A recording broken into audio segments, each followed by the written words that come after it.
Bien-aimés de Dieu, la paix soit avec vous.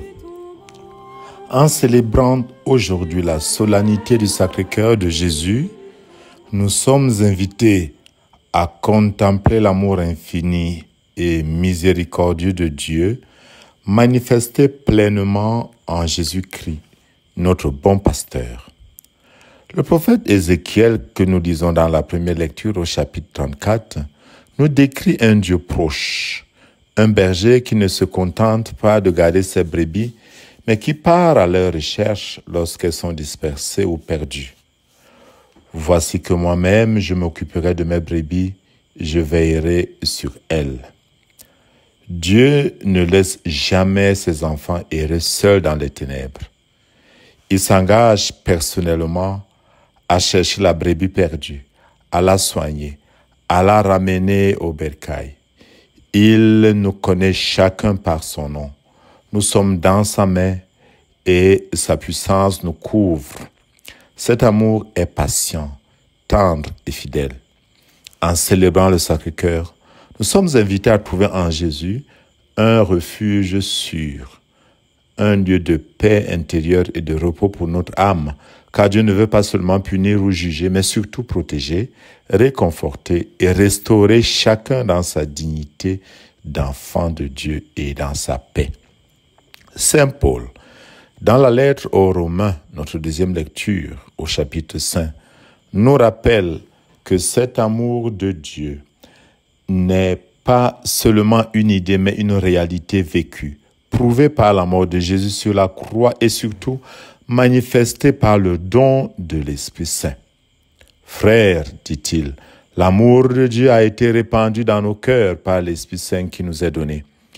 Jésus est mort pour nous alors même que nous étions pécheurs, ennemis de Dieu. Ce don suprême révèle un amour inconditionnel, un amour qui se donne jusqu'au bout. Par ce sacrifice, nous sommes réconciliés avec Dieu, nous sommes rétablis dans la relation filiale grâce à l'obéissance de notre frère aîné. Nous sommes sauvés et invités à participer à la vie divine. Saint Paul dit, la preuve que Dieu nous aime, c'est que le Christ est mort pour nous alors que nous étions encore pécheurs. Effectivement, si Jésus est ressuscité, vainqueur de la mort, de la haine, du mal et des ténèbres, c'est parce que, ayant aimé les siens qui étaient dans le monde, il les a aimés jusqu'au bout. C'est cet amour jusqu'au bout, sans réserve, qui est répandu dans nos cœurs par l'Esprit Saint que nous célébrons en ce jour. Nous sommes, nous aussi, appelés à donner la vie, à protéger, à répandre la joie, la lumière et la vie, et non la mort, la peur, la destruction et la haine. Bien-aimé de Dieu, j'ai été ahuri de vivre une réalité surréaliste cette semaine d'une chaîne de l'université de SOA, connue jusqu'à des hiérarchies bien élevées, d'exploitation d'étudiantes qui sèment la peur et qui dit non, est taxée de menteuse et peut même être amenée à démissionner de l'université. Ces travaux ne sont pas acceptés et tout est mis en œuvre pour écraser celles qui se rebellent contre le système mis en place. Ce qui est très dommageable, c'est que c'est des hautes hiérarchies et tous ceux qui sont dans la chaîne se soutiennent. Je crois qu'il est important qu'une propriété soit menée dans nos universités, surtout cette université de SOA, afin que Jésus puisse être aussi porteur de vie dans ces milieux. Nous sommes appelés à porter la bonne nouvelle en ce lieu, pour que l'amour de Dieu se manifeste dans tous les cœurs, parce que Jésus, le bon pasteur, n'exclut personne. Jésus, en tant que bon berger, ne rejette pas ses brebis malades ou perdues, mais les cherche, les soigne et les fortifie. Comme un berger veille sur les brebis de son troupeau, je les ferai sortir d'entre les peuples je la penserai.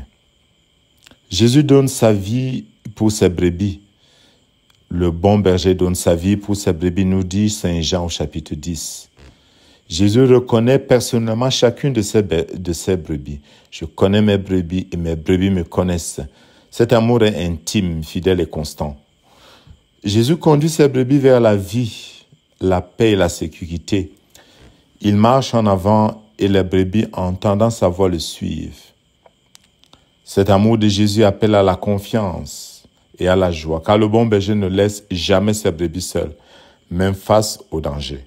Si je traverse les ravins de la mort, je ne crains aucun mal, car tu es avec moi. Ainsi, l'amour de Dieu en Jésus, bon berger, est un amour actif, personnel, sacrificiel et protecteur, qui cherche à rassembler, à guérir, à conduire chacun vers la vie éternelle. En ce jour, contemplons le Sacré-Cœur de Jésus, fournaise ardente de charité, qui nous appelle d'un amour infini, patient et miséricordieux, comme le dit le psaume. Même si nous traversons les ravins de la mort, même si nous sommes en face de cœur danger, le Seigneur sera là, il ne nous abandonnera jamais. Le cœur de Jésus, en effet, bat au rythme de l'amour de Dieu pour tous les hommes.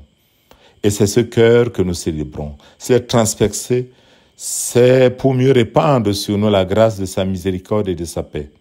Ne craignons donc pas de le contempler, nous pourrons alors brûler d'une charité qui nous apprenne à le reconnaître en nos frères et nos sœurs, à les promouvoir et non les écraser, à leur donner la vie, à leur donner de participer à la lumière divine.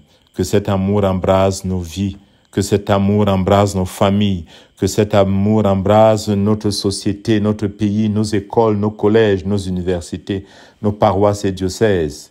Que cet amour de Dieu se répande et nous pousse petit à petit à construire une autre manière de vivre, une autre manière d'être. C'est ça le Sacré-Cœur, un amour donné, reçu et partagé. Et que Dieu Tout-Puissant, en ce saint jour, vous bénisse au nom du Père et du Fils et du Saint-Esprit. Amen.